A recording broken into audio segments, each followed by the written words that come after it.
Olá! O Apocalipse de João é um dos livros mais radicais da Bíblia. Nele, o mundo todo é dividido em dois grupos.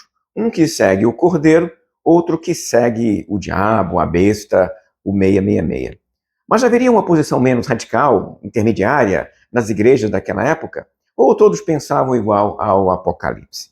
Pois este é o tema deste vídeo. Para quem não me conhece, eu sou Walter Miranda e este é o canal Espiritualidade Apocalíptica. Aqui nós conversamos sobre temas como milenarismo, escatologia, história da igreja, literatura bíblica, livros apócrifos e outras coisas deste tipo. Convido você a se inscrever no meu canal, se ainda não é inscrito, e dar o seu joinha. Com isso você me ajuda a produzir outros vídeos como este aqui. Para aqueles que gostam de literatura bíblica, eu tenho um curso introdutório Como Interpretar a Bíblia, aquilo que os estudiosos chamam de hermenêutica bíblica. O link aparece na descrição deste vídeo e também aí para você agora.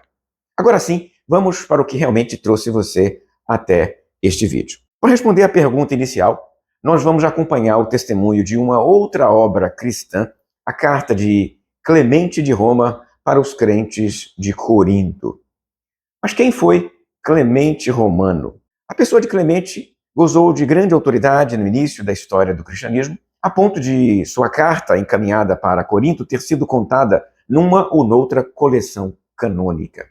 A ele se atribui duas cartas aos coríntios, algumas pequenas obras chamadas de pseudo-clementinas e outros documentos não canônicos. A primeira carta de Clemente aos coríntios é a minha preferida. Ela foi escrita, provavelmente, lá de Roma, no fim do reinado de Domiciano, por volta de 95. Portanto, é contemporânea do Apocalipse de João, além de ser um testemunho histórico gerado diretamente da capital do Império, a cidade de Roma. É muito útil, então, verificar qual é a resposta que ela deu para a relação dos crentes com a sociedade romana. O motivo que a gerou foram, então, alguns tumultos lá na igreja de Corinto, ligados a uma crise de liderança. Aparentemente, alguns ministros da comunidade foram destituídos sem motivo aparente, o que gerou, então, o grande protesto de Clemente. Seguindo aí, então, aquela tradição lá das epístolas pastorais, que entende que a sobrevivência das igrejas necessita de um apoio forte para os seus líderes. O interesse da carta, então, de Clemente é aquilo que chamaríamos de ordem e decência. Ele escreveu: Caríssimos, é vergonhoso, muito vergonhoso e indigno de conduta cristã ouvi dizer que a firme e antiga igreja de Corinto, por causa de uma ou duas pessoas, está em revolta contra os seus presbíteros. Na saudação, ele claramente identifica tanto a origem quanto o destino. A igreja de Deus que vive como estrangeira em Roma para a igreja de Deus que vive como estrangeira em Corinto. Esta ideia de estrangeiro em terra estranha vem lá da primeira carta de Pedro, capítulo 2:11, e é uma resposta ao desconforto destas igrejas diante do contexto histórico-social deste período. Algumas passagens poderiam indicar algum tipo de perseguição, como esta, por exemplo. Irmãos, pelas desgraças e adversidades imprevistas que nos aconteceram uma após outra, acreditamos ter demorado muito para dar atenção às coisas que entre vós se discutem. Mas é curioso que Clemente chama as dificuldades da igreja, naquele momento, de imprevistas, apesar de terem sido fortes o suficiente para que eles, os crentes daquela igreja, simplesmente ignorassem circunstancialmente as questões da igreja de Corinto. Estas adversidades aqui, inesperadas, então, não são definidas explicitamente em nenhum lugar da carta. Nós poderíamos até entendê-las como algum tipo de oposição social, mas não encontramos nada explícito em qualquer outro lugar do documento. Quando a carta faz referência aos grandes líderes cristãos lá do passado, como Paulo e Pedro, que tradicionalmente morreram na cidade de Roma, espera-se que aqueles crentes expressassem algum tipo de responsabilidade do império por estas mortes. Mas não é o que acontece aqui. Clemente escreveu: foi por causa do ciúme e da inveja que as colunas mais altas e justas foram perseguidas e lutaram até a morte. Ou seja, ele atribui o sofrimento dos dois apóstolos ao ciúme e à inveja, dois motivos que absolutamente não aparecem no Apocalipse para a perseguição dos crentes. Além disso, são duas motivações mais próprias de querelas internas dos grupos cristãos do que de motivação externa.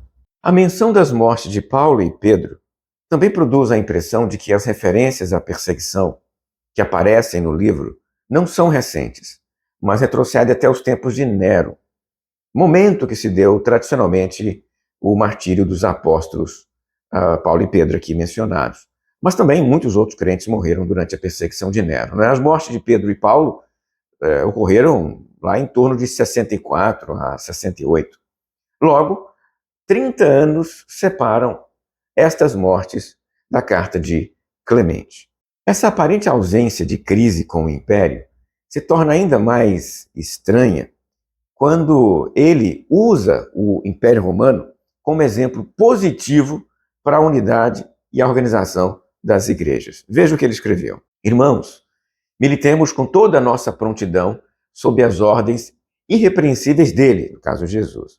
Consideremos os soldados que servem sob as ordens de nossos governantes, com que disciplina, docilidade e submissão eles executam as ordens que lhes são designadas. É uma passagem muito curiosa para demonstrar que Clemente tem uma admiração pela estrutura militar romana. Ao chamar os governantes ainda de nossos governantes, ele demonstra que a sua comunidade não possui, então, uma crise aberta com o Império Romano.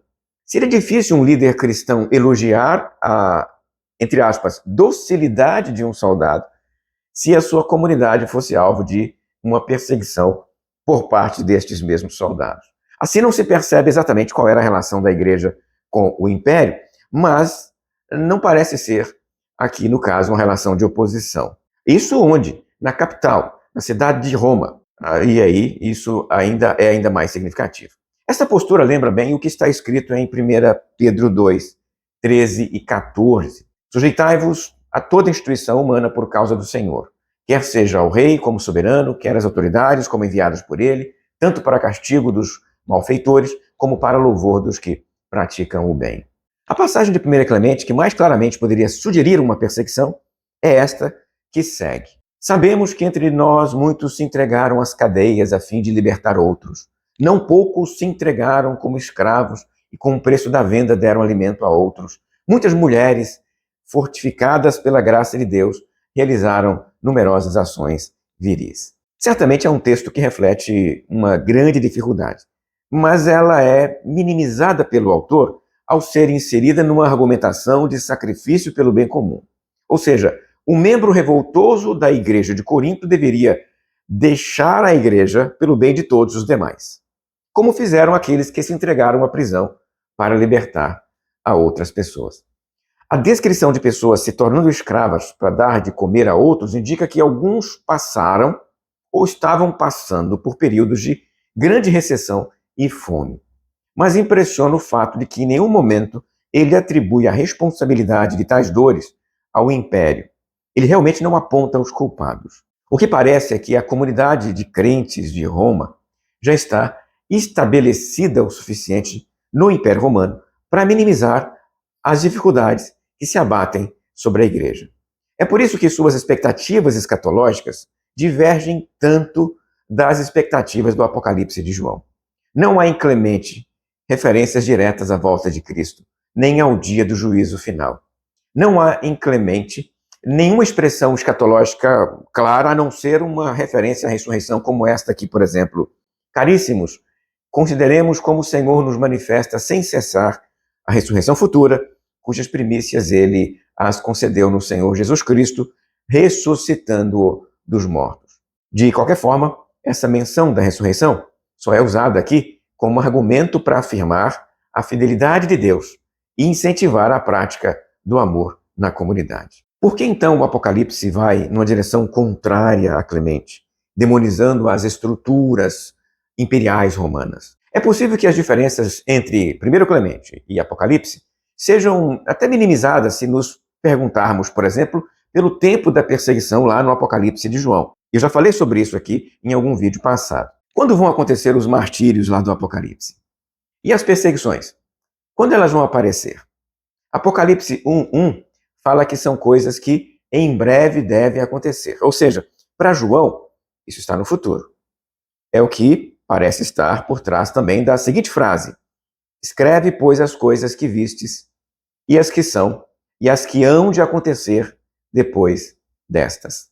Se somarmos a estas referências a expressão ainda nos dias de Antipas, o que nos parece é que ele está falando então de uma crise, de uma perseguição no passado e de outras no futuro.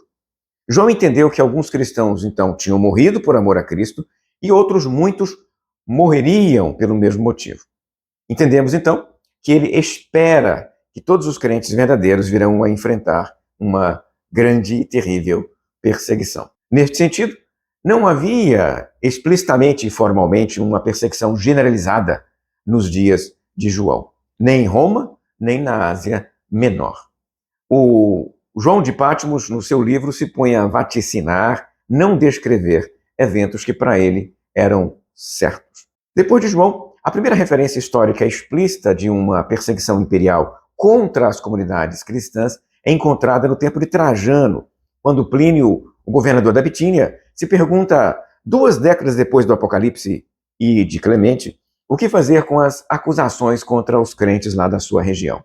Percebe-se que Plínio não conhece precedentes para aquele tipo de problema. A sua atitude demonstra que não havia uma rotina ou procedimento reconhecido para a situação que ele descreve.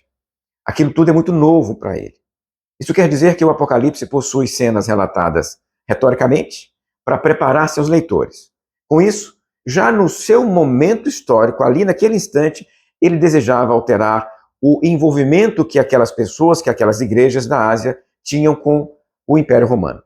As cenas do Apocalipse possuem então força retórica para persuadir os crentes a um certo tipo de comportamento em relação ao Estado. Assim, a questão aqui colocada, que é a comparação entre o Apocalipse de João e o Clemente de Roma, nos revela o contexto de multiplicidade teológica do cristianismo no final do primeiro século. Naqueles tempos, vários grupos cristãos conviviam lado a lado, em alguns momentos como grupos rivais e em outros como aliados, mas sempre na tentativa de sobreviver e se adaptar aos novos tempos e situações que o contexto local gerava para a existência das igrejas. As respostas que uma igreja dava, outras igrejas poderiam rejeitar. Como um movimento acéfalo de liderança centralizada, de teologia unificada ou de identidade própria, eles não têm nem mesmo uma Bíblia formada para buscarem a unidade. Não era mesmo fácil ser seguidor de Jesus naqueles tempos.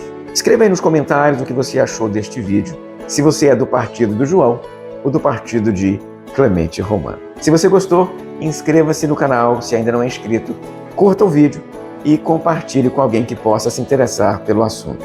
Até a próxima, se Deus quiser.